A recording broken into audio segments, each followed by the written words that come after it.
ایک لمبی چوڑی بدصورت عورت خوفناک شکل والی ہاتھ میں ڈنڈا لیے کمرے میں چلتی پھرتی دکھائی دی۔ میں کھلی آنکھوں سے ساکت وجود سے یہ سب کچھ دیکھ رہی تھی، لیکن اب میرا جسم جیسے بے جان ہو چکا تھا۔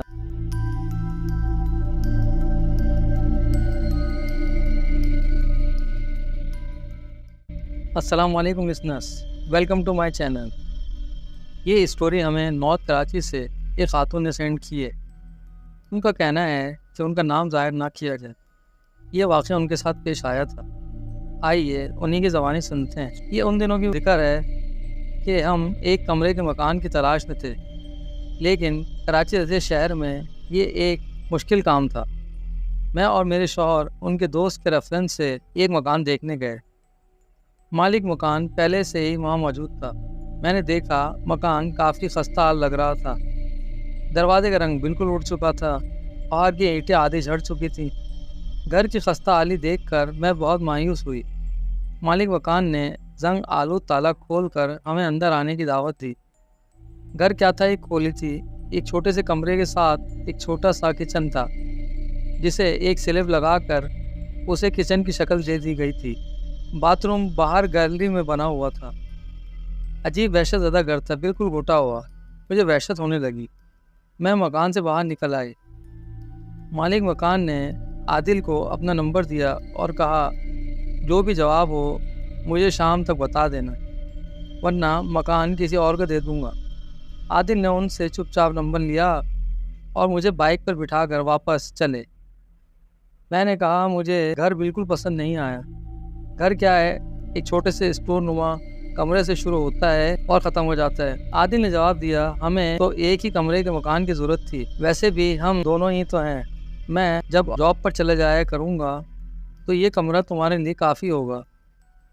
اب کی بات ٹھیک ہے، لیکن رونق بالکل نہیں ہے، میں نے کہا۔ میرے شوہر نے کہا ارے پاگل عورت، رونق لوگوں سے ہوتی ہے۔ وہ گھر سالوں سے بند پڑا تھا، جب ہم وہاں جائیں گے تو اپنے حساب سے اسے سیٹ کر لیں گے اور تھوڑا سا رنگ و روغن کروا لیں گے تو یہی گھر چمک اٹھے گا۔ اور یہ گھر ہمیں سستا ہی پڑ گیا ہے، اور میری جاب کے لحاظ سے بھی یہ مناسب ہے۔ دے دو ایڈوانس، ٹھیک ہے نا؟ اگر آپ کی سمجھ میں آ ہی گیا تو ٹھیک ہے۔ لہٰذا اسی شام عادل نے مالک مکان کو ایڈوانس دے کر صفائی وغیرہ کا کام شروع کروایا، اور اگلے ہی دن ہم اپنے مختصر سامان کے ساتھ اس گھر میں منتقل ہو گئے۔ نہ جانے رات کا کون سا پہر تھا کہ اچانک میری آنکھ کھل گئی، لیکن آنکھ کھلنے کا سبب میری سمجھ میں نہیں آیا۔ لگتا تھا جیسے کسی نے مجھے جگا دیا ہے، لیکن آخر کس نے؟ اندھیرے میں مجھے کچھ سجائی نہیں دیتا تھا، جبکہ میرے شوہر سکون سے سو رہے تھے۔ میں نے انہیں اٹھانا مناسب نہ سمجھا اور کروٹ بدل کر سونے کی کوشش کرنے لگی۔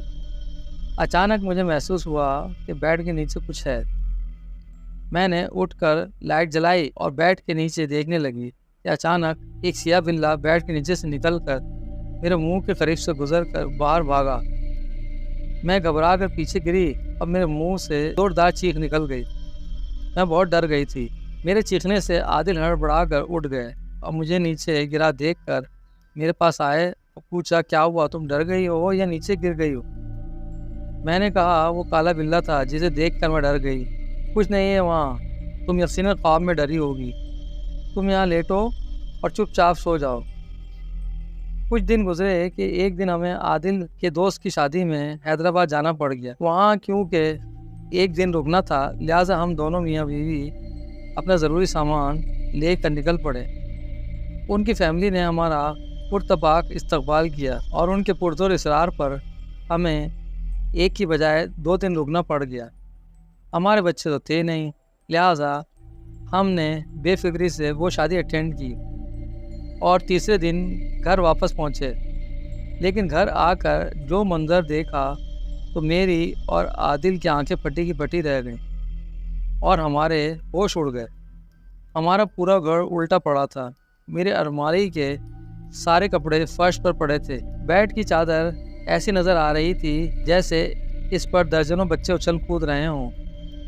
پردے بالکل خراب حالت میں تھے۔ میں کمرے سے نکل کر کچن کی طرف گئی تو وہاں کی حالت اور بھی زیادہ خراب تھی۔ آٹا، دال، چاول، مسالے سب فرش پہ بکھرے پڑے تھے۔ میں یہ سب دیکھ کر سر پکڑ کر بیٹھ گئی. کچھ سمجھ نہیں آ رہا تھا کہ کیا کروں. بند گھر میں یہ کس کی کارستانی ہے؟ مجھے لگتا ہے کہ ہمارے گھر میں ڈکیتی ہوئی ہے. تم ذرا اپنے زیور اور نقدی تو چیک کرو، عادل نے کہا. لیکن عادل، باہر سے تو تالا ڈلا تھا، یہ کیسے ممکن ہے؟ ارے چوروں کے لیے یہ سب کچھ کوئی مشکل کام نہیں. عادل کے کہنے پر میں الماری کی جانب بڑھی اور میں نے بسم اللہ پڑھ کر لاکر کھولا تو اندر میرے زیورات اور نقدی بالکل سلامت تھے. میں نے سوالی نظروں سے پھر عادل کو دیکھا. اب کیا کہیں گے آپ؟ عادل بہت پریشان ہوئے اور کہا، اچھا آؤ محلے والوں سے پوچھتے ہیں، شاید کسی کو کچھ پتہ ہو. لہٰذا ہم نے ساتھ والے گھر کا دروازہ کھٹکھٹایا. ایک صاحب نے دروازہ کھولا اور ہماری طرف سوالی نظروں سے دیکھنے لگی. عادل نے انہیں اپنا مختصر سا تعارف کرایا اور پوچھا، گزشتہ رات انہوں نے کوئی آواز تو نہیں سنی؟ ہم گھر پر موجود نہیں تھے اور ہماری غیر موجودگی میں گھر کی حالت جانے کس نے بالکل خراب کر دی ہے. عادل کی بات سن کر وہ شخص ہمیں عجیب سے نظروں دیکھنے لگا اور کہا، آپ نہیں جانتے اس گھر میں آصف ہے جو کسی کو یہاں رہنے نہیں دیتا. مجھے تو حیرت ہے کہ آپ کو اس گھر کے بارے میں کسی نے کچھ نہیں بتایا، حالانکہ سب جانتے ہیں کہ یہ گھر عرصے سے اسی وجہ سے بند پڑا ہوا ہے. اچھا، ہمیں تو کسی نے نہیں بتایا. کیا آپ جانتے ہیں اس گھر کے بارے میں؟ تقریباً 6 سال سے یہ مکان بند پڑا ہے. اس سے پہلے ایک فیملی یہاں آئی تھی تو ان کے ساتھ اسی طرح کے غیر معمولی واقعات ہوئے تھے، جس کی وجہ سے وہ لوگ 4 دن بعد ہی یہاں سے چلے گئے تھے. تب سے یہ گھر بند پڑا ہے. مجھے تو حیرت ہے کیسے آپ لوگوں نے اس گھر میں ایک ہفتہ گزار لیا. ان کی باتیں سن کر میرا خوف کے مارے برا حال ہو گیا. مجھے وہ ساری باتیں یاد آنے لگیں جنہیں میں ایک ہفتے نظر انداز کرنے کی کوشش کر رہی تھی، جیسے سرگوشیوں کی آوازیں، کسی کی چلنے کی آوازیں. میں سمجھی تھی شاید یہ میرا وہم ہے. اب اس شخص کی باتوں نے میرے شک کو یقین میں بدل دیا اور اب تو میں ایک پل یہاں رکنے والی نہیں. عادل نے ان کا شکریہ ادا کیا اور ہم گھر آ گئے. دل تو نہیں چاہ رہا تھا لیکن مجبوری تھی. عادل نے کہا، اب کیا کریں گے؟ کرنا کیا ہے؟ اب دوسرا گھر تلاش کریں گے. میں نے کہا، مجھے معلوم ہے دوسرا گھر تلاش کرنا بہت مشکل ہے، تب تک یہاں رہنا پڑے گا. میں نے عادل سے بحث کرنا مناسب نہ سمجھا اور ڈرتے ڈرتے گھر کی صفائی میں لگ گئی اور عادل میرا ہاتھ بٹانے لگ گئے. پورے 2 گھنٹے صفائی کے بعد گھر اپنی پرانی حالت میں واپس آیا. عادل نے مجھے کھانا بنانے سے روک دیا اور برگر لے کر آ گئے. وہ کھا کر ہم سونے کے لیے لیٹ گئے. آج میں نے کمرے کی لائٹ کھلی رکھی تھی. عادل سمجھ گئے کہ میں خوفزدہ ہوں، اس لیے انہوں نے کچھ نہ کہا اور سو گئے. میں بھی تھک گئی تھی کہ نیند آ گئی. وہ نہ جانے رات کا کون سا پہر تھا کہ غیر معمولی شور سے میری آنکھ کھل گئی. میں نے آنکھیں کھول کر دیکھا تو میری سمجھ میں کچھ نہ آیا. اسی وقت ایک سرگوشی سنائی دی. میں نے عادل کو دیکھا تو وہ سو رہے تھے. میں نے وہم سمجھ کر نظر انداز کیا کہ اتنے میں پھر سرگوشی سنائی دی اور اچانک میری نظر چھت پر لگے پنکھے پر گئی کہ کیا دیکھتی ہوں کہ ایک بچہ پنکھے پر الٹا لٹک رہا ہے. اس نے ایک انگلی اپنے ہونٹوں پر رکھی ہوئی تھی. وہ مجھے خاموش رہنے کا اشارہ کرتا ہوا گھور رہا تھا.